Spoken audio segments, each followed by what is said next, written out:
धनतेरस का पर्व कार्तिक मास की कृष्ण पक्ष की त्रयोदशी तिथि को मनाया जाता है।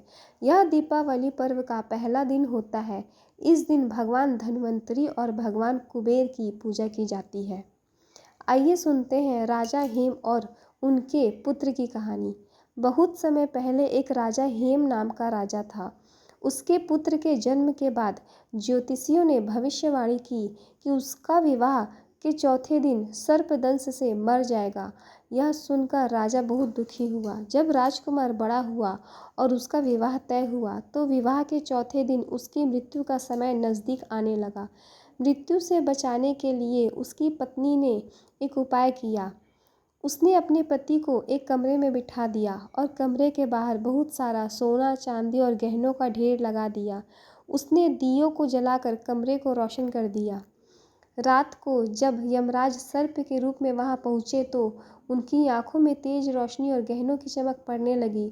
वह कमरे में प्रवेश नहीं कर सके। राजकुमार की पत्नी पूरे समय भगवान का नाम लेकर भजन गाती रही। इस प्रकार यमराज बिना कुछ किए लौट गए। अगली सुबह राजकुमार सुरक्षित था। तभी से यह मान्यता बन गई कि धनतेरस के दिन दीपक जलाने और धन संपत्ति की पूजा करने से अकाल मृत्यु का भी भय दूर हो जाता है और घर में सुख समृद्धि आती है।